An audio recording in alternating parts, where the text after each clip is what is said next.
Hello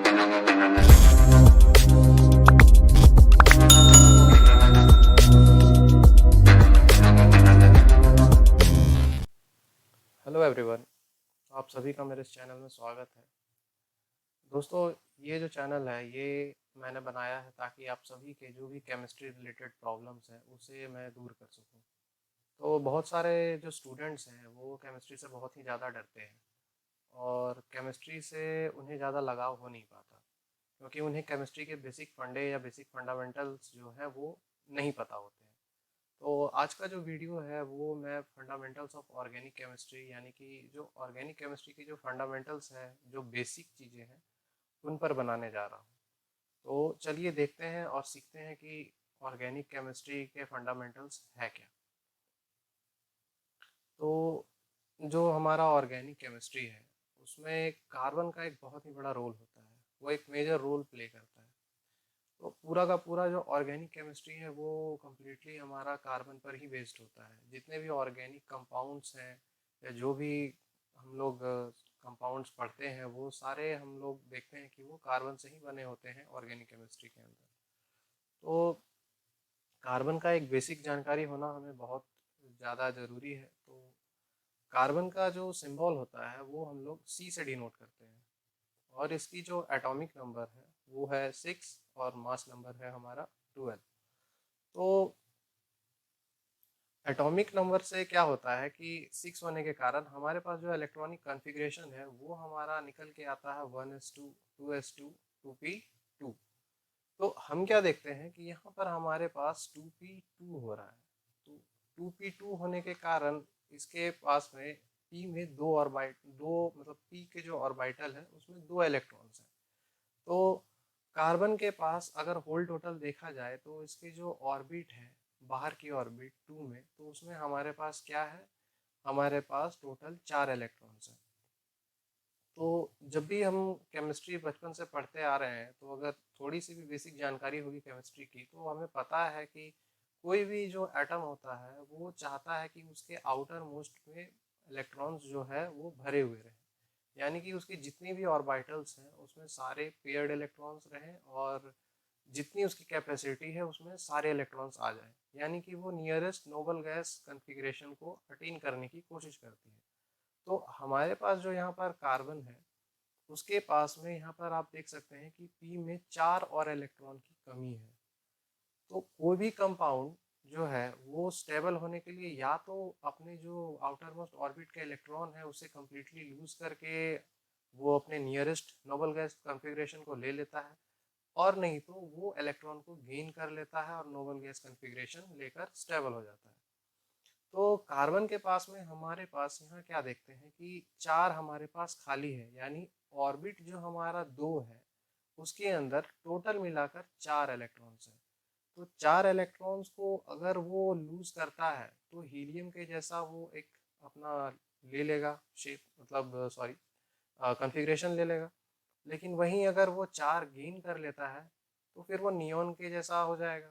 तो वो 4 को लेना चाहेगा या 4 को गेन करना चाहेगा, लेकिन 4 इलेक्ट्रॉन को लूज करने में या उसे गेन करने में बहुत ही ज़्यादा एनर्जी लगती है। तो ये कार्बन के लिए पॉसिबल नहीं हो पाता है कि वो 4 इलेक्ट्रॉन को गेन कर सके या फिर 4 इलेक्ट्रॉन को कम्प्लीटली लूज कर सके। तो जो इलेक्ट्रॉन को ना लूज कर पा रहा है ना गेन कर पा रहा है, तो इसके कारण ये इलेक्ट्रोवैलेंट बॉन्ड यानी कि एक आयनिक कंपाउंड नहीं बना पा रहा है या नहीं बना सकता है। तो कार्बन कैसे फिर बॉन्डिंग करता है, कार्बन इतने सारे कंपाउंड कैसे बनाता है, तो उसका जो जवाब है वो ये, कार्बन इलेक्ट्रॉन को लूज तो नहीं कर सकता मगर वो इलेक्ट्रॉन्स को क्या करता है, अपने आउटर मोस्ट ऑर्बिट के जो इलेक्ट्रॉन्स है उसे वो शेयर करता है। तो वो इस शेयरिंग के कारण क्या करता है, कोवेलेंट बॉन्डिंग कर पाता है और बहुत सारे कोवेलेंट बॉन्ड बना पाता है। इसकी यही कोवेलेंट बॉन्डिंग करने की जो क्षमता है या आप इसका नेचर बोलें, इसके कारण ये variety of different different compound यानी बहुत सारे कंपाउंड बना देता है, जो कि बिल्कुल अनगिनत लंबे चेन के हो सकते हैं या फिर रिंग के हो सकते हैं, जो कि अपने आप में ही एक बहुत ही अच्छी बात है या बोले तो बहुत ही निराली बात है, जो सब नहीं कर पाते। तो अब जानते हैं कि कार्बन कितने बॉन्ड बना सकता है। तो कार्बन जो है हमारा टेट्रा कोवेलेंट होता है, यानी कि इसके पास 4 बॉन्ड बनाने की क्षमता होती है। पर आप सभी सोच रहे होंगे कि जब इसके पास p में दो ही ऑर्बिट मतलब p ऑर्बिटल में दो ही इलेक्ट्रॉन है, तो वो इन दो इलेक्ट्रॉन को वो लूज कर सकता था या इसको गेन कर सकता था, या फिर जो बॉन्डिंग होगी या शेयरिंग होगी तो बस दो के साथ ही हो सकती है, क्योंकि यहाँ s वाले तो हमारे पूरे कंप्लीटली फील्ड है। तो ऐसा होता नहीं है। क्यों नहीं होता? क्योंकि s की जो एनर्जी है यहाँ पर 2s की, वो बहुत ही ज़्यादा कम होती है। तो वो इजीली जो उसके जो ऑर्बिटल के इलेक्ट्रॉन है वो जंप करके 2p में चले जाते हैं, और जो इसका रियल इलेक्ट्रॉनिक कॉन्फ़िगरेशन हमारा निकल कर आता है वो होता है ये। s में हमारा एक इलेक्ट्रॉन है और p में हमारा कितना इलेक्ट्रॉन है, तो हमारे पास 3 इलेक्ट्रॉन है। यानी कि अब हमारे पास 4 अनपेयर्ड इलेक्ट्रॉन है, जो कि 4 अदर एटम्स के इलेक्ट्रॉन के साथ पेयर होकर बॉन्ड बनाने के लिए रेडी है। यही कारण है कि कार्बन जो है वो 2 बॉन्ड ना बना करके 4 बॉन्ड बनाता है। अब इस 4 बॉन्ड बनाने की क्षमता के कारण कार्बन जो होता है वो बहुत सारे शेप्स या ज्योमेट्री जो है वो शो करता है, या बहुत सारे बोले तो हाइब्रिडाइजेशन शो करता है, जैसे कि sp3, sp2, sp। अब ये हाइब्रिडाइजेशन क्या है? हाइब्रिडाइजेशन भी हमें समझना बहुत ही ज़्यादा ज़रूरी है। ये तो वैसे इनऑर्गेनिक का टॉपिक है, बट इसमें मैं बोला हूँ कि फंडामेंटल्स बताऊंगा, यहाँ पर इसका यूज़ है तो इसीलिए इसे भी यहाँ पर थोड़ा कवर कर दे रहा हूँ। तो हम हाइब्रिडाइजेशन पे आते हैं। तो हाइब्रिडाइजेशन में क्या है कि जैसे हमारे पास 2s में एक इलेक्ट्रॉन था और p में हमारे पास 3 इलेक्ट्रॉन थे, तो ये जो s वाले इलेक्ट्रॉन है और p वाले इलेक्ट्रॉन्स हैं, तो ये क्या करते हैं, ये इसके जो ऑर्बिटल्स हैं, जो भी s और p में जितने भी इलेक्ट्रॉन्स वाले ऑर्बिटल थे, वो आपस में इंटरमिक्स कर लेते हैं, और इंटरमिक्स करके एक नए सेट ऑफ ऑर्बिटल्स बनाते हैं, जिन्हें हम हाइब्रिड ऑर्बिटल्स कहते हैं। यहाँ हमारे पास s में बस एक ही ऑर्बिटल है और p में हमारे पास 3 ऑर्बिटल है। तो ये 4 मिलकर क्या कर रहे हैं, एक नया जो है वो ऑर्बिटल बना रहे हैं, जिसे हम बोलते हैं sp3 हाइब्रिड ऑर्बिटल। ठीक है। और ये कितने हैं, तो हमारे पास देखिए यहाँ पर ये 4 है। 4 क्यों है? क्योंकि यहाँ पर ऑर्बिटल जो इंटरमिक्स कर रहे थे वो भी हमारे पास कितने थे, 4 है। तो कार्बन जब ऐसा sp3 हाइब्रिडाइजेशन कर कर ऑर्बिटल जब बनाता है, तो उसका जो शेप है वो कैसा हो जाता है, टेट्राहेड्रल हो जाता है। अब बात करते हैं दूसरा sp2 हाइब्रिडाइजेशन का। तो sp2 हाइब्रिडाइजेशन में क्या होता है, यहाँ पर हमारे पास एक s ऑर्बिटल होता है और दो p ऑर्बिटल होता है, और ये तीनों मिक्स करके 3 नए सेट ऑफ ऑर्बिटल्स बनाते हैं, जिन्हें हम बोलते हैं sp2 हाइब्रिड ऑर्बिटल्स। यहाँ पर देखिए एक p ऑर्बिटल हमारा बच जा रहा है, तो वो p ऑर्बिटल क्या करता है, इस sp2 हाइब्रिड ऑर्बिटल के प्लेन के परपेंडिकुलर रहकर वो पाई बॉन्डिंग में हेल्प करता है। ठीक है। जो हम डबल बॉन्ड देखते हैं वो इसी जो p ऑर्बिटल जो अनहाइब्रिडाइज रह गया है इसी के कारण देखते हैं। अब हम बात करते हैं sp हाइब्रिडाइजेशन की। यहाँ पर क्या है, बस एक ही p ऑर्बिटल जो है वो इंटरमिक्स हो रहा है s ऑर्बिटल के कारण, और क्योंकि हमारे पास यहाँ पर इंटरमिक्सिंग के लिए सिर्फ दो ही ऑर्बिटल्स हैं, तो हमारे पास जो नया ऑर्बिटल बन के आ रहा है वो है sp ऑर्बिटल, और इसमें भी सिर्फ दो ही लोब्स हैं। यानी कि ये दो ही एटम के साथ बॉन्ड कर सकता है, जो कि सिग्मा बॉन्ड होगा, यानी ये दो ही सिग्मा बॉन्ड बना सकता है। सिग्मा बॉन्ड क्या है, तो जो सिंगल बॉन्ड बनता है उसे हम सिग्मा बॉन्ड बोलते हैं, और जब डबल बॉन्ड या ट्रिपल बॉन्ड बनता है तो उसमें क्या होता है, एक सिग्मा और बाकी जो भी बॉन्ड बच जाएंगे वो क्या होंगे, वो पाई बॉन्ड हो जाएंगे। तो यहाँ पर आप देखिए इस कार्बन एटम के पास में जो कि sp हाइब्रिडाइजेशन में है, इसके पास दो p ऑर्बिटल है जो कि परपेंडिकुलर है किसके, तो sp हाइब्रिड ऑर्बिटल के प्लेन पे वो परपेंडिकुलर है, और ये दोनों क्या चीज में हेल्प करेंगे, ये भी पाई बॉन्ड में हेल्प करेंगे, यानी पाई बॉन्डिंग करने में हेल्प करेंगे और पाई बॉन्ड बनाएंगे। तो जब भी sp होगा कार्बन, तो वहाँ हमें ट्रिपल बॉन्ड देखने को मिलता है, क्योंकि यहाँ पर देखिए एक ये p ऑर्बिटल और एक ये p ऑर्बिटल, ये दोनों ही पाई बॉन्ड बनाते हैं। ठीक है। तो अब तक हम लोगों ने जो पढ़ा, एक बार उसका ओवरव्यू देखते हैं यहाँ पर। तो हम क्या देखते हैं कि हमारे पास पहला जो है वो है sp3। हम देख रहे थे sp3। ठीक है। तो sp3 में क्या है, हमारे पास जो s में कितने थे, तो एक ऑर्बिटल थे s के जो कि इंटरमिक्स कर रहे थे, और p में कितने थे, तो p में हमारे पास 3 ऑर्बिटल थे जो इंटरमिक्स कर रहे थे। तो टोटल मिलके हमारे पास जो यहाँ ऑर्बिटल है वो हमारे 4 हो रहे हैं। और जो हमारे पास अनहाइब्रिडाइज लेफ्ट पी ऑर्बिटल से वो हमारे कितने हैं sp3 में, तो वो हमारा है 0। यानी हमारे पास कितने यहाँ पर लेफ्ट ओवर है, तो 0 है। यानी यहाँ पर जो हमारा पाई बॉन्डिंग है उसका होने का कोई चांस नहीं है sp3 में। अब sp3 जो ऑर्बिटल है वो जब कोई भी कार्बन sp3 हाइब्रिडाइज होती है तो उसकी एक शेप होती है जो कि कैसी होती है, तो उसकी जो ज्योमेट्री है वो हम कहते हैं उसे टेट्राहेड्रल। यानी कि 4 बॉन्ड वाले जो होते हैं वो जनरली कैसे होते हैं, अगर उसमें कोई भी स्ट्रेन ना हो तो वो हमारा हो जाता है टेट्राहेड्रल। टेट्राहेड्रल जो हमारा शेप है उसमें जो बॉन्ड्स बनेंगे 4 बॉन्ड्स, उन सभी बॉन्ड्स के बीच का एंगल जो होता है वो लगभग 109.5 डिग्रीज होता है या 109 डिग्री .28 मिनट्स होता है। ठीक है, यहाँ पर हम देख रहे हैं अगला जो हमारा है वो निकल के आ रहा है sp2। तो sp2 में क्या होता है कि हमारे पास एक s ऑर्बिटल है और 2 p ऑर्बिटल है, जिसके कारण हमारा जो टोटल हाइब्रिड ऑर्बिटल है वो हमारा बन जा रहा है 3। अब ये 3 हाइब्रिड ऑर्बिटल्स हमारा बन रहा है और एक हमारे पास p जो था वो लेफ्ट ओवर था। तो ये जो p का ऑर्बिटल एक लेफ्ट ओवर बच जा रहा है, ये किस में हेल्प करेगा, हमें पाई बॉन्ड बनाने में हेल्प करेगा। यानी जब भी हम एक पाई बॉन्ड देखते हैं तो वहां पर समझ जाइए कि वो जो कार्बन एटम है उससे अटैच्ड वो sp2 होगा। अगर सिर्फ एक ही हमें दिखे पाई बॉन्ड तो एक सिग्मा बॉन्ड तो होगा ही, एक पाई बॉन्ड भी होगा। यानी कि अगर इजी लैंग्वेज में कहें तो डबल बॉन्ड वाले जो भी कार्बन एटम होते हैं वो कैसे होते हैं, sp2 हाइब्रिडाइज होते हैं। अब हम इसका जो शेप है उसको कहा गया है ट्राइगोनल प्लेनर।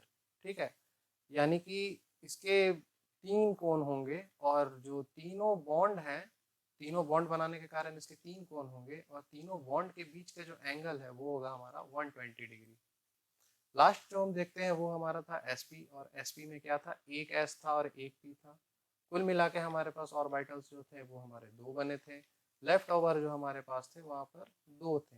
अब ये 2 होने का मतलब है कि हमारे पास 2 पाई बॉन्ड्स बनेंगे। यानी जब भी हमें कार्बन के साथ में 2 पाई बॉन्ड्स दिख जाए तो वो हमारा कार्बन कैसा हाइब्रिडाइज हो जाता है, वो sp हाइब्रिडाइज हो जाता है। यानी अगर इजी भाषा में बोले तो वो क्या होगा, सी ट्रिपल बॉन्ड सी। यानी कार्बन के साथ अगर ट्रिपल बॉन्ड देख लेंगे तो हम क्या कह सकते हैं कि वो कार्बन कैसा है, तो वो कार्बन sp हाइब्रिडाइज है। अब sp हाइब्रिडाइज कार्बन जो एटम है या मॉलिक्यूल है उसमें क्या होता है, हमारा शेप जो होता है वो हमारा कैसा होता है, वो लीनियर होता है। और जो उसका बॉन्ड एंगल हमारा होता है वो कितना होता है, 180 डिग्री।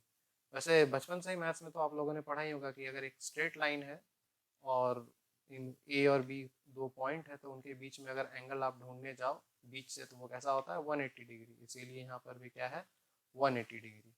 तो यहाँ तक हम लोगों ने देखा कार्बन एटम के टेट्रा कोवेलेंसी के बारे में देखा और उसके हाइब्रिडाइजेशन के बारे में देखा। कार्बन का जो एक ब्रीफ इंफॉर्मेशन होता है वो हम लोगों ने लिया। अब हम देखेंगे कि वो कंपाउंड कैसे बनाता है। तो हमारा जो कार्बन है वो जैसा कि मैंने स्टार्टिंग में ही कहा कि वैरायटी ऑफ कंपाउंड्स को वो बनाता है। ठीक है, तो वो जो कंपाउंड्स हैं हमारे वो कैसे होते हैं, तो पहले जो होते हैं वो होते हैं, पहले जो टाइप के हैं वो हमारे हैं ओपन चेन कंपाउंड। और जो दूसरे टाइप के हैं वो कैसे हैं, तो वो है साइक्लिक कंपाउंड। तो ओपन चेन कंपाउंड में क्या होता है कि हमारा जो चेन होता है वो बिल्कुल सीधा होता है। ठीक है, उसमें कुछ कुछ ब्रांचेस होते हैं लेकिन उसमें कहीं पे भी हमें साइक्लिक स्ट्रक्चर देखने को नहीं मिलती। ठीक है, तो वैसे कंपाउंड को हम क्या बोलते हैं, ओपन चेन कंपाउंड बोलते हैं। अब जैसे कि आप यहाँ पर देख सकते हैं कि जो भी हमारे कंपाउंड है वो बिल्कुल सीधे एक स्ट्रेट चेन में है। ठीक है, लेकिन इसमें कुछ डबल बॉन्ड्स भी आपको देखने को मिल रहे हैं। तो ओपन चेन कंपाउंड में हमें डबल बॉन्ड, ट्रिपल बॉन्ड ये सब दिख सकते हैं। और क्या देख सकते हैं हम इसमें, कभी कभी हम इसमें कुछ फंक्शनल ग्रुप भी देख सकते हैं। तो फंक्शनल ग्रुप क्या होगा, जैसे क्लोरो, ब्रोमो या क्लोरीन एटम अटैच्ड है या ब्रोमीन एटम अटैच्ड है या कुछ भी और भी जो हम लोग देखते हैं, एल्डिहाइड है या अल्कोहल है। अगर आपने नाम नहीं सुना है तो वो आगे जाके आप लोग सुनेंगे जब मैं नोमेनक्लेचर पढ़ाऊंगा, उसमें आप लोगों को पूरा डिटेल में सब कुछ बताऊंगा। तो वो सब हमें देखने को ओपन चेन में मिलता है। तो जब भी हमें कोई साइक्लिक स्ट्रक्चर ना दिखे तो वो हम कह सकते हैं वो कैसे हैं, तो ओपन चेन कंपाउंड है। दूसरा जो हमारा प्रकार है वो क्या है, दूसरा हमारा जो प्रकार है वो है साइक्लिक कंपाउंड। तो साइक्लिक कंपाउंड आप देख सकते हैं कि जो है वो साइक्लिक होता है, यानी कि आप जहां से शुरू करेंगे आप एंड में फिर वहीं पहुंच जाएंगे, यानी जिस कार्बन से आपने बॉन्ड की गिनती शुरू की फिर लास्ट में आप वहां तक पहुंच सकते हैं, यानी एक साइकिल में होता है। जैसा कि आप देख सकते हैं ये एक ट्रायंगल देख रहे हैं, तो ये ट्रायंगल से आप ये इन्फर कर सकते हैं कि यहाँ पर जो कार्बन आइटम है ये कॉर्नर्स पे प्रेजेंट है। तो ये कितने कार्बन आइटम का साइकिल है, तो ये 3 कार्बन आइटम का साइकिल है। सिमिलरली आप ये वाला शेप और ये वाला शेप को देखिए, तो इन दोनों में क्या है कि आपको कॉर्नर्स कितने मिलेंगे, तो 6 कॉर्नर्स मिलेंगे, यानी इसमें 6 कार्बन आइटम्स है और ये हमारा कैसा है 6 कार्बन वाला साइक्लिक कंपाउंड है। अब इसी में देखिए यहाँ पर हमारे पास कितने हैं, तो 5 कार्बन के साइक्लिक कंपाउंड है और यहाँ पर हमें मल्टीपल बॉन्ड्स भी देखने को मिल रहे हैं। तो ये जो मल्टीपल बॉन्ड्स हैं और यहाँ पर देखिए डबल बॉन्ड है, तो जैसा कि मैंने कहा था आप इजीली पहचान सकते हैं जहाँ भी आपको डबल बॉन्ड दिखे तो वो कैसा होगा, sp2 होगा। तो हमारा ये जो कार्बन आइटम है जो डबल बॉन्ड से जुड़ा है वो कैसा होगा, sp2 होगा। सिमिलरली ये भी sp2 होगा, ये भी sp2 हाइब्रिडाइज होगा, ये भी sp2 हाइब्रिडाइज होगा। यहाँ पर ये देखिए ये भी कैसा है, sp2 हाइब्रिडाइज है। ये कार्बन भी देखिए क्या है, एक ही डबल बॉन्ड से जुड़ा है, तो ये भी कैसा है, sp2 हाइब्रिडाइज है। अब आप देखिए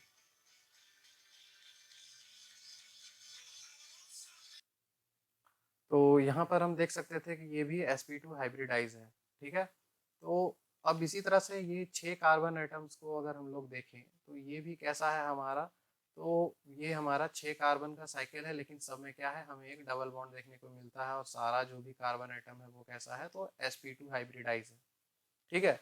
तो इस तरीके से हम यहाँ पर हाइब्रिडाइजेशन भी देख लिए कहाँ कौन सा है और कंपाउंड साइक्लिक है या ओपन चेन है। अब हम देखते हैं types of carbon atom in A chain. तो एक कार्बन एटम की जो चेन होती है उसमें कितने तरह के कार्बन एटम्स हैं वो हमें देखना है। तो अब जो हम लोग देखने जा रहे थे वो है types of carbon atom in A chain. तो जो कार्बन एटम होती है चेन में वो भी एक ही टाइप की नहीं होती है, वो भी बहुत सारे टाइप की होती है, जिसके कारण रिएक्शन में बहुत सारे हमें वेरिएशंस देखने को मिलते हैं।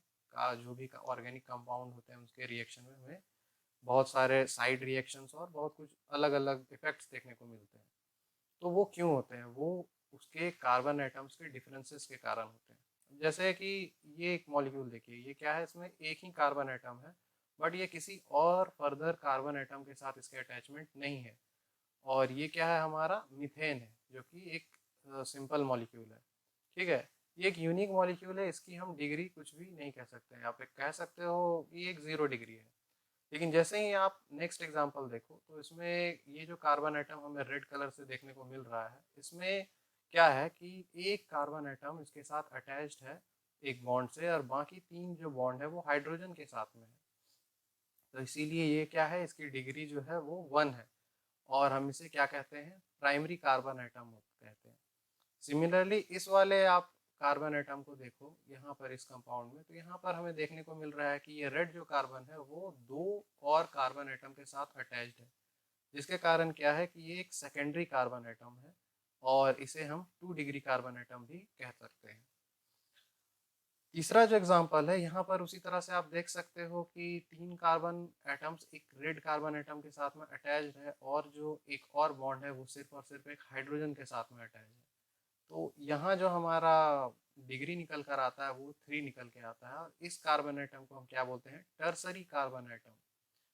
और जो हमारा चौथा बच जाता है वो है क्वार्टिनरी कार्बन, जो कि 4 कार्बन एटम के साथ में अटैच होता है। तो जहाँ पर भी हमें एक ऐसा कार्बन दिखे जिसकी बॉन्डिंग 4 और कार्बन एटम के साथ हो उसे हम क्या बोलते हैं, क्वार्टिनरी कार्बन या फिर 4 डिग्री कार्बन एटम। तो ये जो मैंने आज पढ़ाया है वो बहुत ही इम्पोर्टेंट है, ये बेसिक्स है। आप इस वीडियो को सीरियसली समझने का कोशिश कीजिए और अगर आप लोगों को पसंद आए तो अपने फ्रेंड्स लोगों के साथ में शेयर कीजिए, या जो भी वैसे स्टूडेंट्स हैं जिन्हें ऑर्गेनिक में हेल्प की ज़रूरत है उन्हें वो ये वीडियो आप ज़रूर शेयर कीजिए। और चैनल पसंद आए तो उसे लाइक कीजिए और सब्सक्राइब कीजिए। तो इन्हीं शब्दों के साथ आज के लिए बस इतना ही।